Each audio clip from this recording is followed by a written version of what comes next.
Breaking news చూస్తున్నాం. తెలంగాణలో లక్షల్లో రేషన్ కార్డులు పెండింగ్లో ఉన్నాయి. ఈ నెల 28 నుంచి రేషన్ కార్డుల కోసం దరఖాస్తులు స్వీకరించబోతున్నారు. ఇప్పటికే రాష్ట్రంలో దాదాపు 90 లక్షల రేషన్ కార్డులు ఉన్నాయి.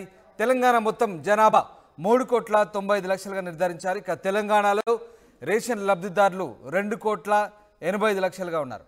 ఆరోగ్యశ్రీ సహా పలు సంక్షేమ పథకాలకు రేషన్ కార్డు తప్పనిసరి చేస్తూ ప్రభుత్వం నిర్ణయం తీసుకున్న విషయం తెలిసిందే. ఇక రాష్ట్రంలో కొత్త రేషన్ కార్డుల కోసం లక్షల్లో పెండింగ్ దరఖాస్తులు పోగయ్యాయి. కొత్త రేషన్ కార్డులకు నిబంధనలు కఠినతరం చేసే అవకాశాలు కూడా కనిపిస్తున్నాయి. గతంలో రేషన్ కార్డు ఉండి ఇప్పుడు ఆర్థికంగా స్థిరపడితే అనర్హులనే విషయాన్ని కూడా ప్రభుత్వం ప్రతిపాదించబోతుంది. ఇక గ్రామీణ ప్రాంతాల్లో 2 లక్షల ఆదాయం ఉన్నవారే అర్హులంటూ కొత్త రూల్స్ రాబోతున్నట్టుగా తెలుస్తుంది. మాగాని 3.5 ఎకరాలు, బీడు భూములు అయితే 7.5 ఎకరాలు, గ్రామీణ ప్రాంతాల్లో నెలకు 10,000, పట్టణ ప్రాంతాల్లో నెలకు 15,000 ఆదాయం ఉండాల్సిందిగా విధి విధానాలు రూపొందించే అవకాశాలు కనిపిస్తున్నాయి. 100 చదరపు మీటర్ల ఇల్లు, ఫ్లాట్, కారు, ట్రాక్టర్ ఏడాదికి 1,50,000 కంటే ఆదాయం ఎక్కువ ఉంటే రేషన్ కార్డు సరెండర్ చేయాల్సిందనే నిబంధనలు కూడా పెట్టబోతున్నట్టుగా తెలుస్తుంది. మొత్తం మీద professional tax, income tax, sales tax చెల్లించిన దీనికి అనర్హులనే విషయాన్ని ప్రభుత్వం ధృవపరిచే అవకాశాలు కనిపిస్తున్నాయి. ఇక డాక్టర్లు, లాయర్లు, చార్టెడ్ అకౌంటెంట్లు రేషన్ కార్డుకు అనర్హులనే విషయాన్ని ప్రభుత్వం కొత్త నిబంధనలు రూపొందించే అవకాశాలు కనిపిస్తున్నాయి. సో మొత్తం మీద పాత రేషన్ కార్డులకు సంబంధించి చాలా మార్పులు జరిగే అవకాశం ఉంది. కాబట్టి మరవి రద్దు కాబోతున్నాయా ఏంటనే సందిగ్ధం అయితే నెలకొంది. ప్రస్తుతానికైతే లక్షల్లో రేషన్ కార్డులు పెండింగ్ ఉన్న నేపథ్యంలో ఈ నెల 28 నుంచి కొత్త రేషన్ కార్డుల దరఖాస్తుల స్వీకరణ చేపట్టేందుకైతే ప్రభుత్వం నిర్ణయించినట్టుగా తెలిసింది. ఎస్, మా ప్రతినిధి మధు లైవ్లో జాయిన్ అవుతారు. మధు, ఈ నెల 28 నుంచి కొత్త రేషన్ కార్డులకు సంబంధించి ప్రభుత్వం దరఖాస్తులు స్వీకరించే అవకాశాలు కనిపిస్తున్నాయి. మొత్తం మీద చాలామంది చాలా ఈగర్గా వెయిట్ చేస్తున్నారు. కొత్త రేషన్ కార్డులకు సంబంధించి చాలామంది పేద మధ్యతరగతి వాళ్ళంతా కూడా వెయిట్ చేస్తున్న సందర్భం. సో ఏం చేయబోతుంది ప్రభుత్వం, ఎలాంటి విధి విధానాలు రూపొందించబోతుంది, ఎవరిని అర్హులుగా ప్రభుత్వం నిర్ణయించబోతుంది?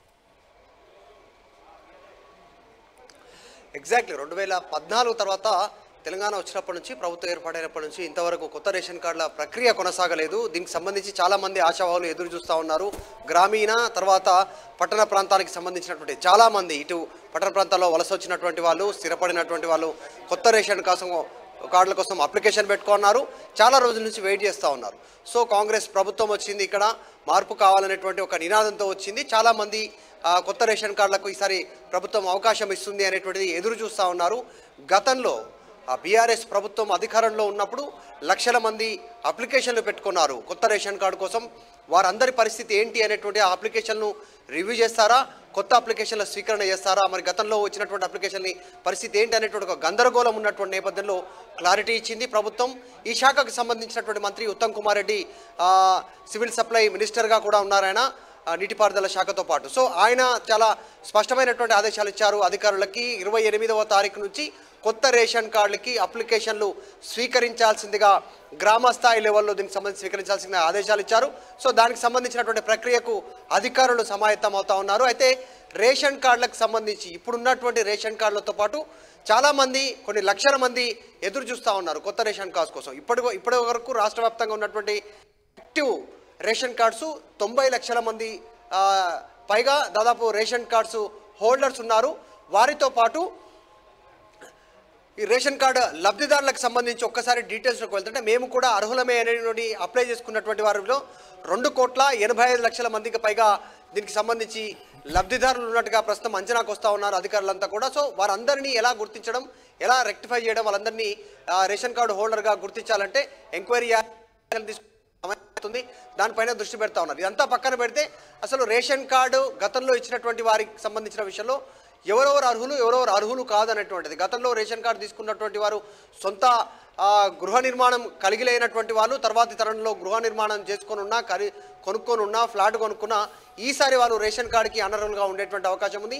ట్యాక్స్ జీతం రూపంలో అటు ప్రొఫెషనల్ ట్యాక్స్ కానీ ఏ రకమైనటువంటి ఇన్కమ్ ట్యాక్స్ కట్టినటువంటి వారంతా కూడా రేషన్ కార్డు హోల్డర్దారులు అయి ఉంటే వారు ఈసారి రేషన్ కార్డుకి అనర్హులుగా ఉండేటువంటి అవకాశం ఉంది. తర్వాత మాగాని అయితే వ్యవసాయ పొలం, పంట పండించేటువంటి పొలం ఏదైతే ఉంటుందో 3.5 ఎకరాలకు పైగా ఉన్నటువంటి పంట పొలం ఉంటే వారు అనర్హులుగా ఉండేటువంటి అవకాశం ఉంది. గతంలో అంత భూమి లేనటువంటి వారు, తర్వాత భూమి ఖరీదు చేసినటువంటి వారు ఎవరైనా ఉంటే అనర్హులుగా చూసేటువంటి అవకాశం ఉంది. స్వతహాగా వాళ్ళే రేషన్ కార్డ్ని సరెండర్ చేయాల్సినటువంటి సిచ్యువేషన్ ఉంటుంది అనేటువంటి ప్రభుత్వ నిబంధనలు సిద్ధమవుతా ఉన్నాయి. ఇక ఆదాయానికి సంబంధించి గ్రామీణ ప్రాంతాల్లో 2 లక్షల రూపాయల ఆదాయానికి సంబంధించినటువంటి పై ఎవరైతే ఉంటారో వారు రేషన్ కార్డుకు, వైట్ రేషన్ కార్డుకు అనర్హులుగా ఉండేటువంటి అవకాశం ఉంది. ఇక పట్టణ ప్రాంతాల్లో, గ్రామీణ ప్రాంతాల్లో నెలకు 10,000, పట్టణ ప్రాంతాల్లో 15,000 ఇది నిబంధన పెట్టారు. నెలవారీగా అంత ఇన్కమ్ ఎవరికైతే ఉంటుందో వారు అనర్హులుగా ఉంటారు. అంతకంటే తక్కువ ఉన్నటువంటి వారు రేషన్ కార్డుకి అర్హులుగా ఉండేటువంటి అవకాశం ఉంది. ఎందుకు రేషన్ కార్డు గురించి ఇంతగా భారీగా చర్చ కొనసాగుతుందంటే కాంగ్రెస్ అధికారం చేపడితే అనేక సంక్షేమ పథకాలు అమలు చేస్తామని వీరు ప్రతిపక్షంలో ఉన్నప్పుడు చెప్పారు. ఇప్పుడు ప్రభుత్వం ఏర్పాటైంది. సో అన్నీ కూడా వైట్ రేషన్ కార్డుతో లింక్ ఉన్నటువంటి పరిస్థితి. 500 రూపాయల సిలిండర్ కావచ్చు, 2,500 రూపాయలు గృహలక్ష్మి కింద మహిళలకు ఇచ్చేటువంటి డైరెక్ట్గా అకౌంట్ బెనిఫిషియర్ 2,500 కావచ్చు.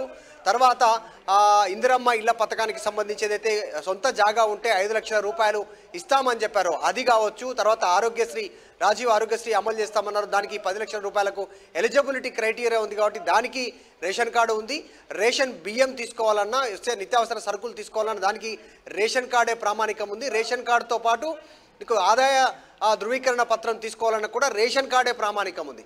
తర్వాత నిరుద్యోగ భృతి తీసుకోవాలన్నా కూడా బీపీఎల్ కార్డు హోల్డర్గా కుటుంబాలకు, తర్వాత ఎక్స్చేంజ్ ఆఫీసులో, ఎంప్లాయ్మెంట్ ఎక్స్చేంజ్ ఆఫీసులో వాళ్ళు నమోదు చేసుకోవాల్సి ఉంటుంది. సో అన్ని లింకప్ అంతా కూడా రేషన్ కార్డు చుట్టే తిరుగుతూ ఉన్నాయి. సో అన్ని సంక్షేమ పథకాలు రేషన్ కార్డుకు ముడిపడి ఉండడంతో రేషన్ కార్డు అత్యంత కీలకంగా భావిస్తూ ఉంది ప్రభుత్వం. సో రేపు 28వ తారీఖు నుంచి అప్లికేషన్ల ప్రక్రియ ఉంటుంది. గ్రామ స్థాయిలో గ్రామ సభల ద్వారా రేషన్ కార్డు హోల్డర్దారుల్ని నిజమైనటువంటి అర్హులు ఎవరు అనేటువంటిది గుర్తించడానికి గ్రామ సభల ద్వారా వారికి ఇప్పటికే ఆదేశాలు ఇచ్చారు. గ్రామ సభ ద్వారానే వారు రేషన్ కార్డును సప్లై చేయనున్నట్టుగా తెలుసు. అంటే గతంలో ఉన్నటువంటి రేషన్ కార్డుల విషయంలో ఇప్పుడు చాలా నిబంధనలు చాలా కఠినం చేసే అవకాశాలు కనిపిస్తున్నాయి.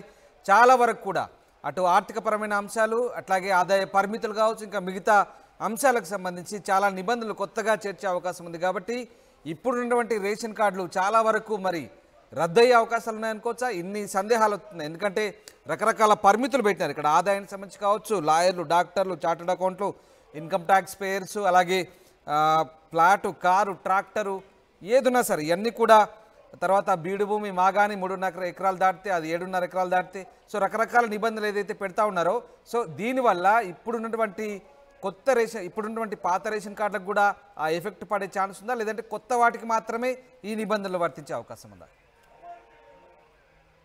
అంటే రకరకాల ఊహాగానాలు జరుగుతూ ఉన్నాయి. ప్రస్తుతం ఉన్నటువంటి రేషన్ కార్డుల పరిస్థితి ఏంటి, 90 లక్షల రేషన్ కార్డులు ఉన్నాయనేటువంటిది డైరెక్ట్గా ప్రభుత్వమే చెప్తా ఉంది. అందులో యాక్టివ్గా ఉన్నటువంటి రేషన్ కార్డులు కొన్ని ఉన్నాయి, కొన్ని మాత్రం యాక్టివ్గా లేనటువంటి రేషన్ కార్డ్స్ ఉన్నాయి. వాటి పరిస్థితి ఏంటి అనేటువంటి దానికి అధికారులతో రివ్యూ చేసినటువంటి శాఖ మంత్రి ఉత్తమ్ కుమార్ రెడ్డి అధికారులతో మాట్లాడారు. ఆ విషయానికి సంబంధించి ప్రభుత్వం చాలా క్లారిటీగా ఉంది. సరైనటువంటి క్వాలిటీ బియ్యాన్ని, రేషన్ బియ్యాన్ని ప్రజలకు అందుబాటులోకి తీసుకురాలేకపోతా ఉన్నాం. అందుకనే తీసుకోవట్లేదు కార్డుదారులు ఎవరైతే ఉన్నారో వైట్ రేషన్ కార్డు అనేటువంటిది. అంటే ముక్కిపోయిన బియ్యం, పనికిరాని బియ్యం, తినడానికి ఉపయోగకరంగా లేనటువంటి బియ్యాన్ని సప్లై చేస్తూ ఉన్నటువంటి పరిస్థితి. సో దానివల్ల బియ్యం తీసుకోవట్లేదు. కేవలం బియ్యం కోసమే బియ్యం కార్డు కిందనే చూడడానికి రేషన్ కార్డు లేదు. సో అది అనేక సంక్షేమ పథకాలకు ముడిపడి ఉన్నటువంటి పరిస్థితి. ఆరోగ్యశ్రీ కావచ్చు, రేపు ఫ్యూచర్లో ఇక అనేక సంక్షేమ పథకాలు 500 కావచ్చు, 2,500 ఇస్తామన్నట్టు, 500 సిలిండర్ కావచ్చు, 2,500 మహిళలకు ఇస్తామన్నటువంటిది కావచ్చు.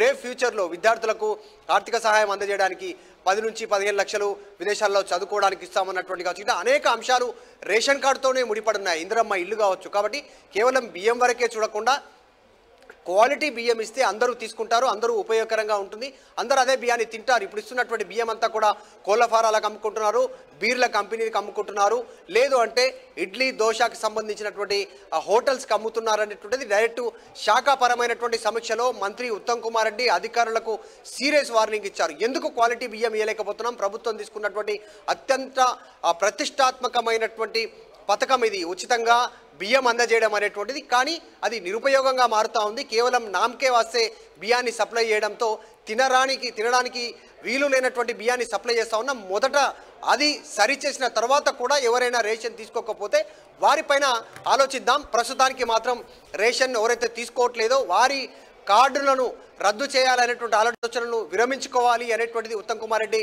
శాఖ మంత్రిగా అధికారులను ఆదేశించారు. కానీ ప్రస్తుతానికి మాత్రం ఉన్నటువంటి కార్డ్స్ యథావిధిగా కొనసాగుతాయి. కొత్త రేషన్ కార్డు హోల్డర్లకు అప్లికేషన్లు స్వీకరిస్తూ ఉన్నారు. కానీ స్వీకరించేటువంటి సమయంలో నిబంధనలు కఠినతరం చేయడానికి ప్రభుత్వం సిద్ధమవుతా ఉంది. త్వరలోనే కొత్త రేషన్ కార్డులు ఇవ్వడానికి ప్రభుత్వం సమాయత్తమవుతుంది. ఇప్పటికే అధికారులకు ఆదేశాలు వెళ్ళిపోయి గ్రామ స్థాయి నుంచి ఈ రేషన్ కార్డులకు సంబంధించి కొత్త లబ్ధిదారుల ఎంపిక జరగనుంది. Right, thanks for the update Madhu. ఇది మొత్తం మీద రాష్ట్రంలో కొత్త రేషన్ కార్డులకు నిబంధనలు కఠినతరం చేసే అవకాశాలు కనిపిస్తూ ఉన్నాయి. ఎందుకంటే ఆరోగ్యశ్రీ సహా పలు సంక్షేమ కార్యక్రమాలకు సంబంధించి ఈ పథకాలన్నింటి కూడా రేషన్ కార్డు లింక్ తప్పనిసరి అవడంతో ఈ నిబంధనలు ఖచ్చితంగా మార్చే అవకాశాలు అయితే కనిపిస్తూ ఉన్నాయి. ఖచ్చితంగా దీనికి సంబంధించి ఆదాయ పరిమితులు కావచ్చు, ఇతరత్ర అంశాల విషయంలో ప్రభుత్వం చాలా కఠినంగా వ్యవహరించే అవకాశాలు